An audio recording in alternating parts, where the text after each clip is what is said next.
Okay. Last time we started speaking about the Heter Mechirah, and we spoke about what I called the three prerequisites to having Heter Mechirah, three issues that had to be dealt with as prerequisites to even considering having Heter Mechirah. And today we're going to start what I think three issues that are more inherent to the Mechirah itself. Shilohs that there are about the Mechirah itself. Mitzvah 2 today, and 1 next time. Okay? And the first one is like this.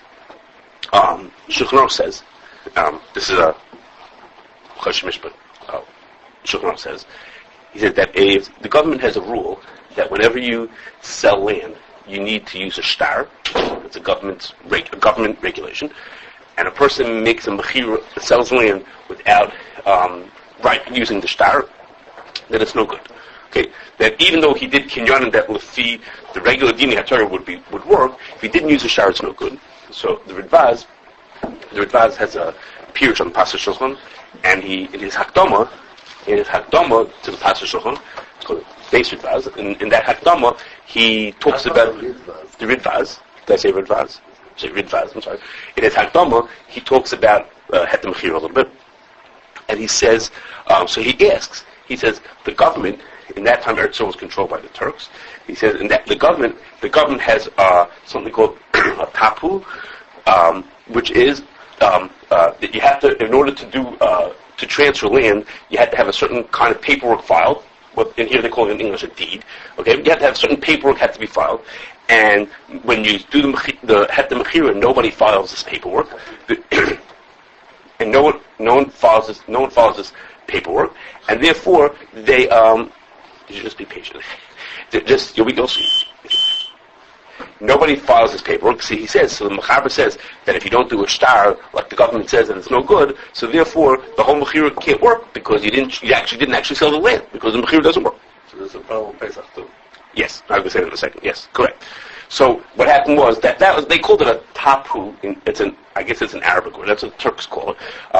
But by the time the English and then the Israelis took over, now it's called a tabu with a B instead of a P. Okay, and I don't know how that got corrupted exactly. But yeah, I don't know exactly. So anyhow, now it's called a tabu. Now, whenever I saw the same, if it talked about in Sar, I thought it was taboy, like with a cholim in the vav.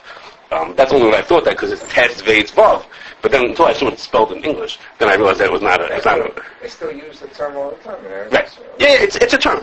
Okay. So the question was that if you didn't follow this paperwork, how could you make a mechira? How could you say that you sold the land when the Shulchan Aruch says that if you don't do the kinyan according to the way the government sets up the rules, then it doesn't work. Okay. So Rabbi Vagia has two basic reasons to explain to argue on this or to disagree with this point, and one is.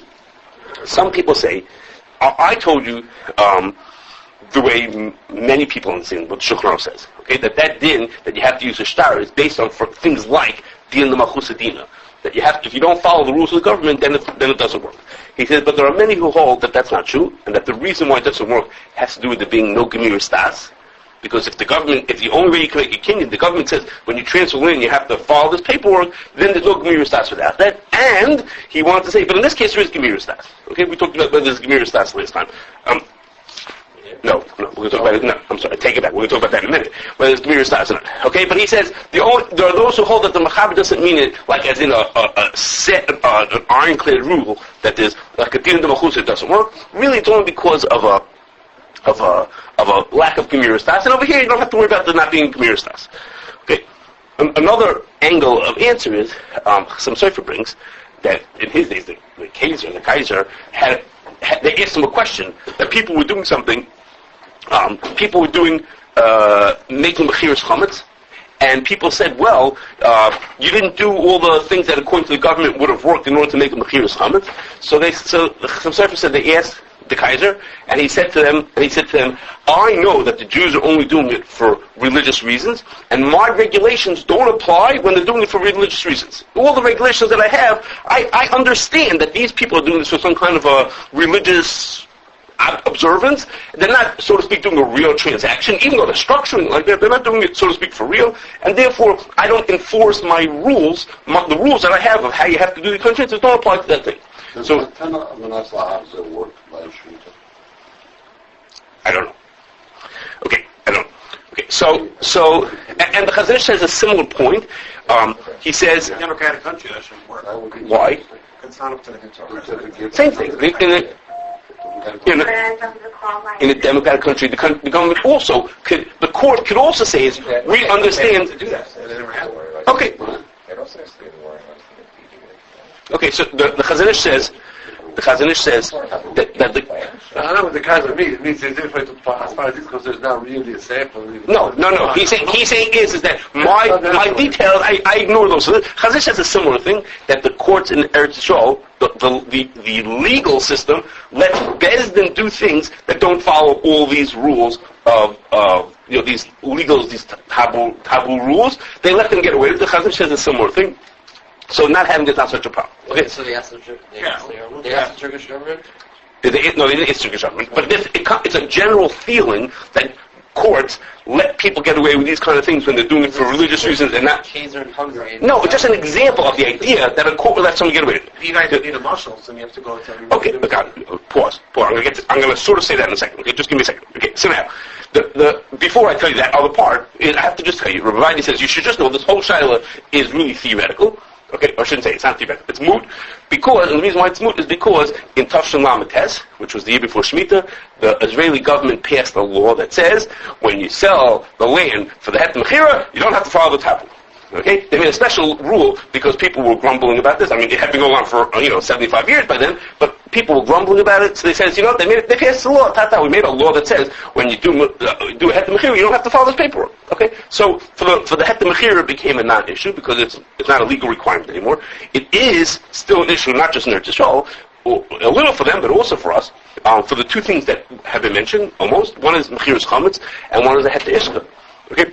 Mechiras chametz, think about in Eretz Yisrael, but we do it here also. When you make mechiras chametz, you sell the land that the chametz is on to avoid problems of achrayas, of you having the chametz of the guy being in your land and in your achrayas. You sell the land and you do it for the help for the kinyanim also. Well, you don't follow paperwork for that. Nobody follows a tabu. Now, I don't know if the Israeli law threw in mechiras chametz also, but you made a transfer of land without. Okay, well, so there are those who do rental of land.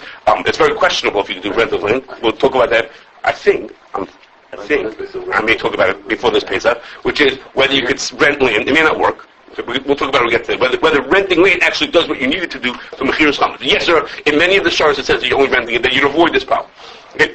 But I'll tell you what the related thing in mechiras chametz. Related was we gave hashgacha on a company that sells, a Jew who owns a company that sells whiskey, and when we said to them you should make mechiras chametz, he says I should sell my chametz. He says, you know how much paperwork has to be filed with whatever government paper to sell any liquor? You know how many taxes have to be paid? You know how much all that happens when you just transfer liquor from this guy to this guy? I don't mean a bottle that's in my house. I'm talking about when I have zillions of barrels. He says, I can't do that. He says, my lawyers, they took it so seriously, the Mechirah. They said, we can't do that. If we do that, we're going to run into this problem. So we have the same kind of issue. Here it's not an issue of the tabu of the selling the land, but the same kind of a thing, which is, are we running up against legal requirements? Are we skirting the law by doing this thing, which might make the Mechirah not work? Whichever way you want to do it. Okay, and the Heter Iska has the same kind of question also. People have written about this, that a Heter Iska creates all kinds of partnerships and dealings, which may not be perfectly legal. They for sure may have tax implications and all kinds of implications that are not being paid attention to. We're pretending we have this kind of relationship, but we, so to speak, and for real have a different relationship, and we treat it one way, and well, maybe we should treat it the other way. For all kinds of, it's a question, a Heter Iska question. So as I was thinking, writing this up, I said, maybe Rabbi Rishon should have given this part of the shir instead of me. And this is a Cheshemish part of the shir, not a, I don't know what we're learning. Usually there are these early, these bold legends on Heter Iska saying this is being done for Jewish law purposes only. Right, so that's like the Chassam Sofer that says is that we could ignore the court doesn't care as long as we're so to speak pretending we're not doing. The courts also completely misconstrue it because what joint venture means in halacha is not what it means from a standpoint of civil law as well. So it gets very, very confusing. Right. Okay. Awesome. Okay, anyhow, let's go. So that's the first thing, which in effect is really a moot issue as far as the Heter Mechirah, because they made this law in Eretz Yisrael, so they avoided this problem, but it was quite a to-do. People talked about it. Okay, and our second thing is... is this verified that it's a law? I believe Rabbi Vaidi that it was a law. I didn't look up the exact... I saw other people mentioning those. I didn't actually look up to see the law. I believe him that when he said it, the second thing is like this. The second question is, the second point we're going to talk about is like the following. The harama, which is the other version of the word harama, is Gemiras Da'as of the Heter of the Mechirah, and that is as follows. Everybody who watches what's going on knows that the people are not selling the land, and the guy who's buying it is not buying the land. Now, over the years, the shtar hashtar that people write has become much more formal. It becomes much more. They now in the shtar hashtar. I meant to put it on. I didn't. The shtar hashtar that they use nowadays has a lot of details. You have to write your two dots of hood, and you have to write the land, and you have to write what you're growing and the dimensions, all kinds of details to try to make it more real, so to speak, to make it more sincere that you're selling land, rather than just say, we're selling all the land for everybody, in one fell swoop. But even so, it's sort of, you could get the feeling. I'm going to give you. This is also a quote from the Mitzvahs. He gives a quote, a little strongly written. He says, look, if the Rav in Yaffo goes around and sells to some barefoot Arab all of Eretz Yisrael with one piece of paper, he says, you think the whole land just lost its kedusha from that? He said, okay, so a little strong way of saying that. Okay, but again, of course, the general feeling that, come on, who thinks that this is real? Okay, that's if he was wearing shoes. So he says, in Registration, next time I'm going to show you a video of this year's. This time, Mechirah, he was not barefoot, the guy. But I guess that was like his picture in his mind, that they watched the transaction going on, and he says, oh my gosh, you think that this is for real? Okay, so the question is... The person that does it buys it? Yes. Yeah, so the question is that okay? Such a haram, is that okay? And if it's okay to do it, does it work if you do it? Okay, so I'm going to talk about 3 different angles as to why you might be makel. A lot of what I'm going to say, a lot of the mechiras I'm going to say come from Bavaria. And 3 angles like this. Okay, one angle is going to be, Gemara says, harama v'drabanan is mutter. So Shemittah nowadays is a drabanan, so it's a harama for Issa drabanan. So a harama for drabanan, the Gemara says is mutter. That's one angle. Harama? Harama is something else. Okay, what do you mean? What's different? What? It looks like it's not real, right? Haram means is I go to say I'm going to shecht an animal on Yom Tov, and I'm going to pretend that I need it, and I'm going to shecht the next one, and I'm going to shecht the next one, and I'm going to keep pretending that I need it. So I mean, it's true. You got it, right? It's true. In that case, you truly don't mean it the way you need to make it mutter, but correct. On it. Right? Yeah, okay. So over here also, maybe I don't mean to come out and say that it's really not nimker. It looks like it's nimker, so that's good enough. Well, you could say it that way. In which case you say, okay. No. It's haram is if I say, oh, come on, I'd like to have a piece of meat from here, and I go and shecht it. We're ignoring the fact that we all know that it's a game. I mean, how many animals am I going to eat? How much can I eat? You're trying to make it real. No, I'm not making it. Chazal said, you could do haram over here. Chazal said, you know, haram anything. I'm making it if I took mice. I don't really take mice. I took mice. So, go up to the mice. I really can keep it myself. Okay, haram. I can keep it myself. Okay. I don't see exactly right, but okay, that's fine. Okay, second is, I'm gonna, okay, give me a second. Lots of people, what? No, I'm telling you what lots of people saying, I'm not making it up. Okay, the second is, a lot of people compare, they say, well, we do the exact same thing for mechiras chametz. So if you're allowed to do it for mechiras chametz, it works over there, shouldn't it work over here also? Another angle of why it should be okay. And the third angle is, that there's a rule, if a person makes kinyanim, person does a transaction according to all the things you're supposed to do, and if Devarim shebilev that he doesn't mean it, doesn't make a difference. We say Devarim shebilev and Devarim, and if I did the what you have to do, I made whatever the kinyanim you need to make, so then I made the kinyanim, I should be okay. So we say Devarim shebilev and Devarim. Who cares that you know that I don't mean it, but I'm doing what I'm supposed to do. Okay, so these are the 3 angles we're going to talk about. Okay, the first is, this screen is not so exciting. The first one is about haram b'dorban. Okay, so now, a question on the idea that you should maybe say that, it's not so exciting, it's going to get better after it's over. Okay, is that haram b'dorban, Rashi says, when the Gemara says this lashon, that you can do haram b'dorban, Rashi says, you can only do haram, only a Talmud Chacham could do a haram b'dorban. Okay, because Talmidei Chachamim will make sure that they don't actually do the Issa D'Rabbanan themselves. But regular people are not allowed to do a Harama B'Drabbanan. That's what Rashi says over there. So for example, I'm going to give you an example how that would apply to the Heter Mechirah.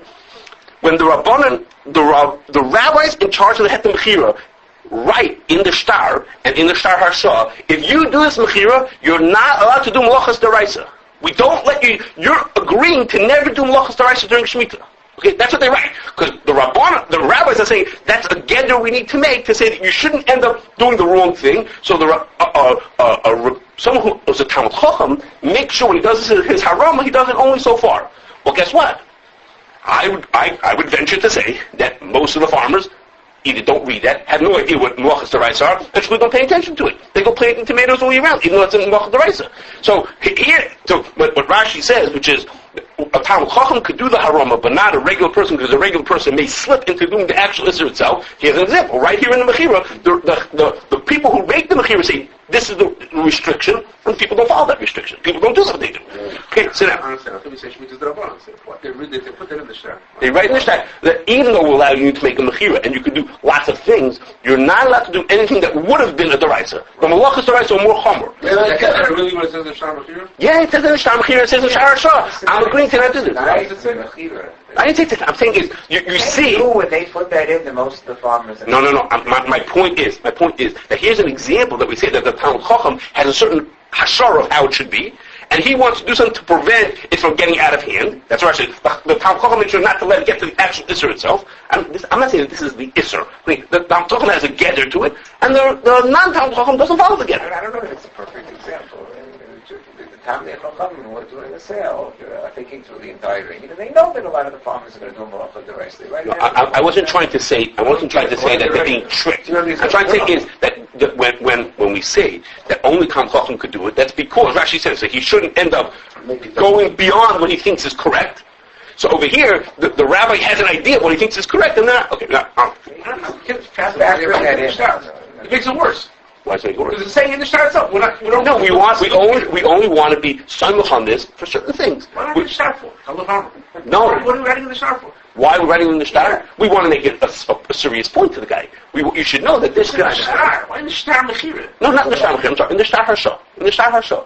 When I signed that I want to sell my farm, I want to sell my farm. I want to sell my farm to the person. I'm saying on the condition that I won't... Yeah. I'm selling my field. I'm saying I allow you to sell my field, but I agree to not do the farm. They're doing the same Mechirah knowing that everybody's going to be everyday nicest. In order that what? They're doing the Mechirah knowing that by doing that, they're telling the farmer you can go ahead and then do what's now. Well, they're telling the farmer he's not allowed to do Melachas D'Oraisa. What he's going to do? Well, I mean, everybody knows. Come on, the guy doesn't know anything. The guy doesn't even know what Melachas D'Oraisa means. He doesn't know who's talking about. So basically, the Heter Mechirah is based on that you're being matched with the farmer. You're being you could do something. It's a Rabbi Reese's thing. Right. They think really it's okay. Wait, Rabbi Reese is pointing out that they know good well the guy's not going to do it. But they understand. And really, I mean, theoretically, if the Mechirah is good. I know you're not going to follow the rules, but give me a head on the literally you can do whatever you want. Okay. You guys are off track of what I'm trying to make the point. It's a point. Okay, but fine. Anyhow, but this is not correct because the Beis Yosef says in Hilchos Yontif, he says that Hagam, that there's such a sheet in Rashi, and Hagam that there are Rishonim who say like this. None of the other Rishonim say like that, and so it's not true. There's no such rule. There's no such rule that Haram B'Drabbanan is only mutter for a Talmid Chacham. There's such a sheet. He says it's not a sheet. He says it's not the din. Okay. On the other hand, in a related thing, is the Chassam Sofer has a tshuva about Haramas B'Drabbanan, and he had an amazing Bekiyas. I mean, a dozen cases, all over Shas, of cases of Haramas. Sometimes it's mutter, sometimes it's also. And he goes through a whole bunch of cases, and he's trying to make like rules as of when is it mutter and when is it not mutter. Like how do you know when you're allowed to make Harama, when you're not allowed to? So he says, Chassam Sofer. He says maybe it's you're not allowed to do it if it'll be nothing in the churba. You're not allowed to do it if the what's going to cause that is going to be really serious. He says what happened, or maybe there's a difference whether the person's going to be doing something for hesio or betzina. Okay, he's trying to be modest, but he keeps bringing cases that are not working. And I don't know if it's the bottom one, but his point is he says kol hamakrimis v'azmanim. I'm sorry. Ein kol hamakrimis v'azmanim shav mechal zabazeh. Okay, it's not automatic. There isn't like a clear rule that he could say, which is, this is mutter and asur, and each case has to be judged very independently. You can't just say it's automatically it's mutter if it's a drabanan. So, which sort of goes together what I mentioned last time from Rav Kook, that he held that really the heter of the ability to sell the land and get away from Shemitah was something that Chazal knew about it. They chose not to reveal it. They chose not to tell anybody about it because the time wasn't appropriate. But the rabbis of each generation would make that decision, and in his time they decided, yes, it's okay. Okay, so obviously you could question that. But here the Chassam Sofer is saying it's which haramas should allow and should not allow is something that's very delicate, and it's a serious rabbinic decision whether to allow it or not. Okay. Okay. Before I go on to the next part of the Gemiras Da'as question, I just tell you, we'll come back to it in a second, that I've read that although the Chazon Ish's ikar problem with the Heter Mechirah is what we're going to talk about next time, Rabbi Yashiv is most bothered by this whole harama issue. Okay, the lack of Gemiras Da'as. I'm going to get more to that in a second. The lack of Gemiras Da'as is they say is what bothers him the most about Mechirah. The Chazon Ish will say it next time what bothered him most. Okay, second is a lot of people say, well, if we let mechiras chametz, we do mechiras chametz, come on, it's exactly the same thing. We tell the guy he owns all my chametz. We tell him he owns all my chametz. The Tosefta says you can even do it knowing that the guy's going to sell right back to you if the pays out. He's not going to touch it. It's all the same kind of a looking like a shame as is selling the land. So if you let mechiras chametz, what does it bother you to do this thing? Okay. So there are achronim who say that maybe mechiras chametz only works if the person did bittul first. Okay, so it's not really for now. It's a tuashar, but maybe it's only if he didn't bittul first. Most achronim do not hold like that. Okay, and Lamaisa we do that. We do it ourselves actually. I mean, we go to a company, a person who's not from, we say to him, please sell your chametz. You'll avoid an issur by selling your chametz, and the guy sells his chametz. He doesn't do bittul. What? What's not mevatel? Yes, that's correct. That's related to that. It's a big question. It's a very good question. Not for now. Not for now. It's a big shaila. How you do your bittul and your mechira? How you do them together? How they work in tandem? Yes. Yes. Not for now. Maybe you can say some guys. You want to buy back. Okay. A related point is that there's a big difference between mechiras chametz and selling the land for Shemitah, and that is if I go ahead and sell my chametz. Okay, look at what's going on over here. Okay, my house is cleaned of all the chametz. I don't need any chametz in Pesach, and if the guy would come in and say, "I'll give you $1," the market value for your box of Cheerios, I don't mind. Good with me. You want to give me $1 and take my Cheerios? That's okay with me. I don't have any problem with that. I don't want to do the issur. You could tell that I don't want to do the issur. And if this is a way to avoid this, I don't want to throw my Cheerios out. So I say, I'm willing to sell them. You pay me market value, you can have them. After Pesach, you want to come and sell back to us, I'll buy back to you. But I'm not especially attached to my box of Cheerios. Okay, well, your land, when a person's selling their land, it doesn't have the same, you don't see the same conviction from the person that he wants to keep Shemitah. So, for example, I'll give you an example of where you might, see it. The government of Eretz Yisrael, in their public lands, keep Shemitah. So, they have booklets of how they should do like the gardening for in the dividers in the middle of the highway. Okay, there's no Heter Mechirah for that. And they have booklets of how do you follow the halachas of Shemitah for the lands where you should do, where there's no even thought to make a Heter Mechirah. So a person doing that is saying, look, I'm keeping Shemitah the way I'm supposed to. In this lane I have this special darchak, we talked about last time, I have this special darchak, and therefore I'm doing the Mechirah. But what about the guy who does nothing? He shows no seriousness about what he's keeping Shemitah. So, not the same as mechiras chametz, where the person does. Of course, the big what's wrong with what I'm saying. What's even wrong? There's a point to what I'm saying. What's wrong with what I'm saying is that we do the same. What I just said to you beforehand. We do mechiras chametz with people who are also completely non-observant, who completely show no seriousness and meaning. They don't care anything about only chametz. If they offer to buy all their cookies at the market price, they'll be happy to sell it to you. I don't know if that's true or that's not true. So it's definitely true, right? If you own, okay. That's late. We know a Jewish-owned different Jewish-owned whiskey company, who Bedavka went ahead and bought up huge storehouses worth of whiskey because it's hard to get it. If you wanted to clear that, I want to buy all your whiskey. I want to buy it all from you. I don't think so, because he had a business. For 5 years, he wanted him to sell it. Or for one of it sells it. No, he's building up the business. He's building up the business. Profit and take that money and buy more. No, there's nothing to buy. He's buying it up because he gets it. And what happens? He wants to sell it. Okay, well, what happens? What happens if I have a hotel for Pesach and I promised everybody pizza on Mitzvah Yom Tov, right. And then I go ahead and the guy says, "I'm taking your pizza from you." So I don't want to sell them the pizza. I want everybody's waiting. The minute they have to have all, they're dying for the pizza. So what? Every hotel serves pizza the minute you have to have dollar. That's They have frozen from before. And they sell it to the guy. And they sell it to the guy, and they say, and now the minute Yom Tov is over, we're serving pizza. Serving pizza. The guy wants your pizza. You want my pizza? I want my pizza. I don't need it. Okay. Anyway, maybe that's an extreme example. Okay. Last thing is, this is going to take us some time. I'm sorry, we're running late. Okay, which is... Well, I thought you were going to say a more serious problem, and that about the chametz, they're saying, most people who keep myself, they'll sell you the chametz. Right. But the land, the goods going to go, the average government will go. So that is what I said. That's the point that I made. But by chametz, we sell to people even who aren't like that. We tell people who are really not sincere. That was my. We do it for chametz. Yeah. Even people do what we can do. So you say you do what we can do. Well, they say we do what we can do here also. What's the difference? People keep Shemittah. I mean, trying. No. So what I mean. So only do it for people that don't keep Shemittah. We're trying to explain the Heter to people. No. There's a big difference. When we do it for the person who you say, well, it's better than nothing, his apples are coming to my house.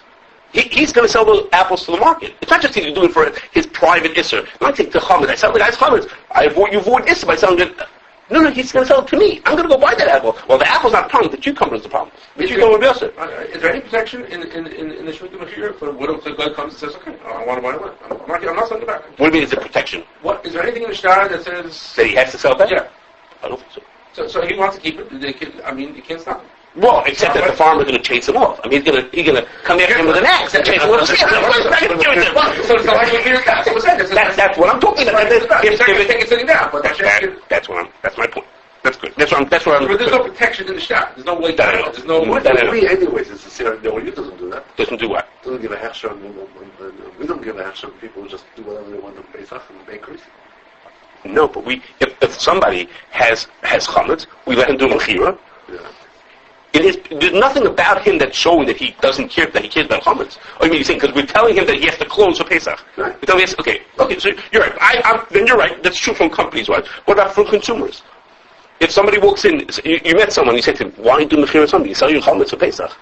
Most people don't care with the chametz. They'll sell the cheers. Okay, and what happens? We can only have this one case on the hotels. We need to sell pizza. Ramosha's Shuvah said that wall down, so we'll come back to him in a second. Okay, the supermarkets. We sell the supermarkets. Sell your chametz. There's actually one right here who does it. Sell your chametz. And they say open up for business on Pesach. Sell your chametz the whole 8 days straight, 24 hours a day. No, I'm saying it's a seriousness. People say it doesn't work. It's a mismachlokas whether it works. Okay, so you're saying if it doesn't work, so then this wouldn't work either. Then you're saying we don't do it by mechiras chametz. Right, meaning that for most people it's not such a fear of it. Okay, so then you're strengthening the question. So then selling my land would not be good. Then selling my land for Shemittah, that if you wouldn't let mechiras chametz, this point is saying, well, if you let mechiras chametz, why don't you let mechirah for Shemittah? So you're saying, maybe I wouldn't let for chametz either. So it's about mechiras chametz because that's something that we do. Right? Okay. We mentioned that later. We'll talk about it next time. Okay. The last part is the Devarim shebilev. Okay, and that is like this. The rule is the Gemara has a case of Devarim shebilev is a person is telling everybody he's moving to Eretz Yisrael, and he's doing everything that shows that he's on his way moving to Eretz Yisrael. It's obvious that's where he's going. He comes to sell his house. But at the time of the transaction, he doesn't say anything about that he's moving to Eretz Yisrael. He doesn't say that. He doesn't mention it. He doesn't make it up tonight. He doesn't do anything about that. So the din is, and then he turns out he's not moving. Something comes up and he can't move. So the din is Devarim shebilev in Devarim. Even though we had a Gemiras Da'as from beforehand that he had this in mind, we say Devarim shebilev in Devarim, and the Mechirah goes through. The opposite cases, or the other side of the story is, the Gemara says, there was a story of a person who they told him that his only child died, so he went ahead and started giving out all the money that he had. Okay, he's dying. He's an older man. They told him his son is dead, so he went ahead and started distributing all of his assets. And then, lo and behold, they found out that his son was not dead. So in that case, the din is what the Ramah calls umdana. I might have the word wrong. An umdana nemucha. I think I may have that word wrong. Okay, or what other people call an anan sahadi, or what the Kashrus calls a believer or believe kol adam. Okay, well, the different ways of saying the same thing, which is that if it's obvious to everybody, that even though I didn't speak it out, but it's clear to everybody that what I'm doing, that I have this condition in mind. People don't just give out all their things and not, if they have a child, why would they give it and not give it to their child? Obviously, it's because he thought his child was dead. If he didn't, if it turned out that the child was alive, then the matana doesn't work and it goes to the child. Okay, so the Rama brings this. Okay, this brought in Shulchan Aruch. These two cases. He doesn't say it in as many words as I did. The way I described it to you is a ran and many Rishonim, but it's brought in the Rama. Okay, so the question is, when you make the Heter Mechirah, is it a Devarim shebilev, or is it shebilev kol? The person made all the kinyan, and they did all the details of what it takes to sell a piece of land. So you say maybe the fact that he doesn't really, so to speak, mean it, that's Devarim shebilev. He didn't mean it. Or do you say, no, it's so obvious to everybody that this is not for real, that it's what we would call, potentially called shebilev kol adam. It's obvious to everybody that this is not for real, and therefore, even though he went through the formalities, it doesn't really work. Okay, so which way would we put these two, would we put this? On which side of the scale would you put the mechir? So, but over here, in those cases, at that time of this, what's happening is in the presumption it's real. Later on, we see that things change. Well, he shot nicer, but he knows. Well, no. The person thought, he thought he was going to Eretz Yisrael, but he had a condition. So really there was a condition in the sale, which is I'm only selling to you if I move to Eretz Yisrael. So the question is, but I didn't say that. But you say, too bad you didn't say it, so the condition doesn't apply. But over here also he's saying, well, what was going on in my mind is not going to count. Okay, so now, where is it? So I told you at the beginning of the Ritva what he thought about it. You saw what he thought about that of being a Devarim shebilev. And then this is a quote from Dynamite, okay? And he says a quote he brings a quote from the Chazon Ish, okay? He says he says it's so obvious that the person doesn't want to sell it. He says even if an English lord would come, okay? Now I don't know what the Chazon Ish, what the end of the sentence was, but Dynamite says what he means is like this.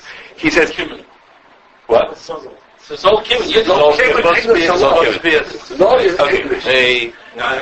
Okay. He says it like this. What he means is like this. He says everybody knows that the people living in Eretz Yisrael are so nationalistic. They wouldn't sell their land even if there was someone respectable. Meaning you're hearing the echoes of the barefoot Arab over here. Even if someone respectable would show up and want to buy the land, they wouldn't sell it because of the nationalistic pride. Mishum hamediniyus shalahem. Probably you should pronounce it mediniyut, right? They probably wouldn't say mediniyus. You probably didn't say it like in that way. But mediniyut, I mean, even they taking so seriously, of course they wouldn't want to sell the land. So he's saying that it's believe called. Nobody wants to sell it. Yes, Reese. People are quite as nationalistic. Okay, he says, and others who say something like that. Okay, now, so I have to tell you, there's another angle on it. Okay, which is like this.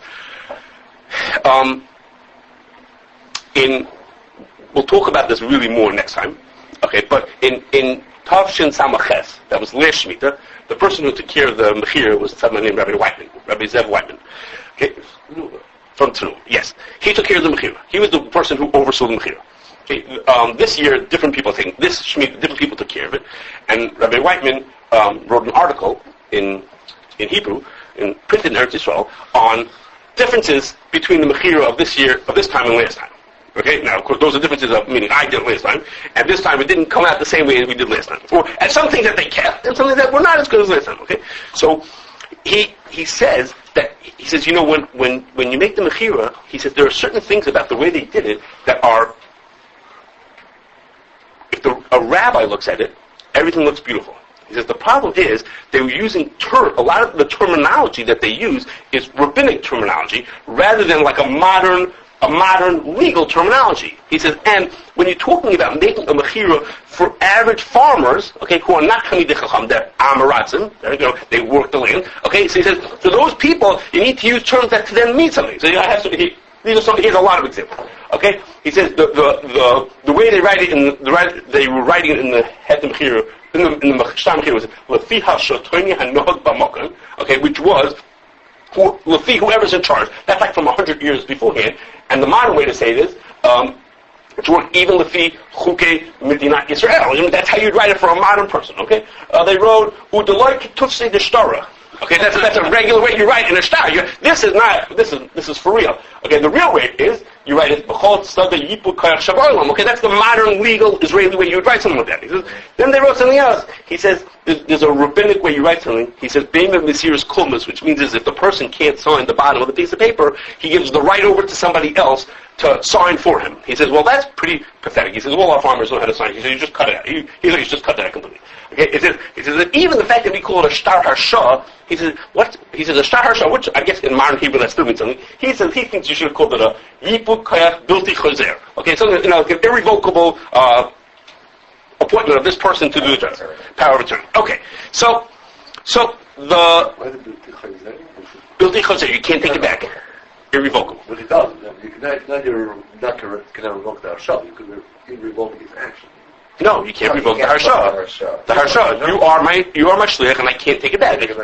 Okay, so what I think is like this. This is the way I understand it.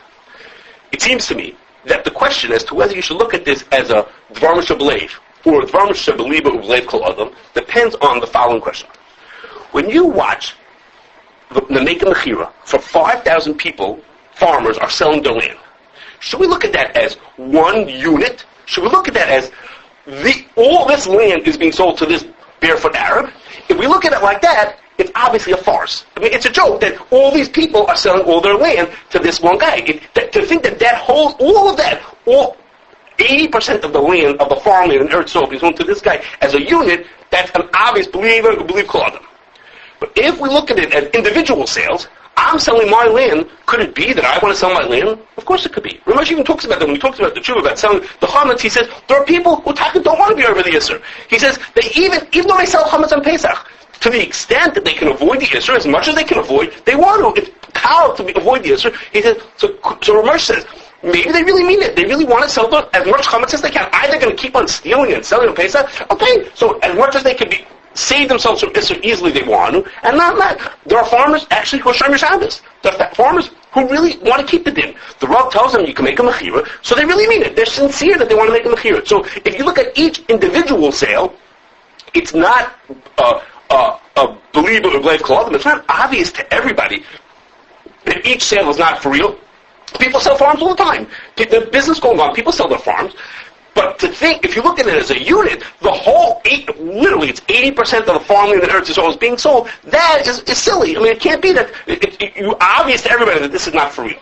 So to me, it would seem that the reason why some people look at it as Devarim shebilev, that the Kenyan works, and some people say, no, it's a umdana demuchach, that they don't mean it, depends on this, what's your cook, how do you perceive the transaction going on? Is it 5,000 individual transactions that one person is happening to be helpful to all those people, or do you look at it as one unit?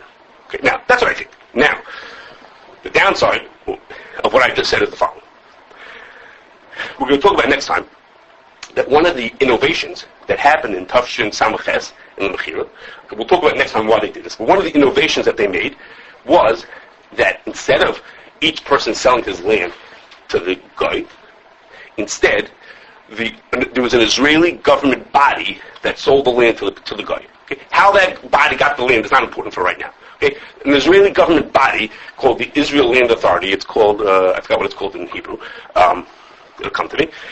They sold the land for everybody.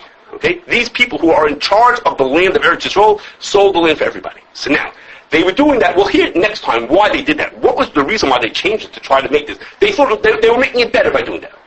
But it seems to me that once you do it like that, then there's no tzad to say that these are individual sales. These are not individual sales anymore. All of a sudden, it's essentially the Israeli government is now selling all their land.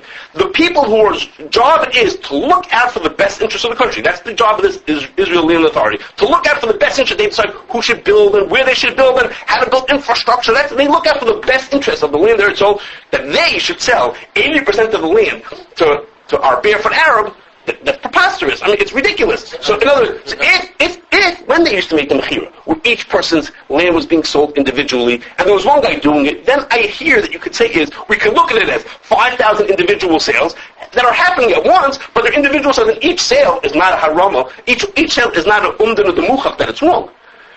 But when you look at it as one unit, when you look at it as, when they're not even looking at it as one unit, it's mamish one unit. These guys own everything in Eretz Yisrael, and they're turning around and selling the whole thing as one big block. It's like, could you imagine that the new king of Saudi Arabia would show up one day and says, I want to buy all of Israel. Enough of this fighting with you guys. I just want to buy the whole thing. Here's $10 trillion. I want the whole thing. You guys all leave. Go back to Poland. Okay, what do you think would happen? I mean, it's ridiculous. I mean, they would blast him out the door. But that's what's going on here. So we're saying that someone took the whole 80% of Eretz Yisrael in one fell swoop. So it would seem that what they thought was a mila, we'll find out next time why they thought it was a mila, but they thought it was a mila to do this, to turn the transaction into being done through this government body, that they sell everything at once. Instead of the individual farmers, they're selling all the land. It seems to me is a downgrade. And to paraphrase, in the Netziv, who was against the Mechirah, the Netziv says, I mentioned this last time, that the Netziv says that the Yidden were avoiding the Issa D'Rabbanan of Shemittah, but instead were doing the Issa D'Raisa of Lo Yisachanim. We're going to talk about it next time. But the Netziv, his words are, he says, Baruch mehazeiv u'polu bahari. Okay, I'm not sure why he didn't say the actual pasuk, because the pasuk is almost that. I don't know why he didn't say the actual pasuk, but he says, Baruch mehazeiv u'polu bahari. He says, so that's what the Yidden did. They went away from the Issa D'Rabbanan and instead hid an Issa D'Raisa by selling the land. And that's what's going on over here, is that they made something better. They Baruch mehazeiv. They avoided whatever reason why they did it. They had an advantage of doing the Mechirah this way, but they banged into a different problem. By doing that, they downgraded the harama to being even less plausible and believable, and that we should think that it's acceptable.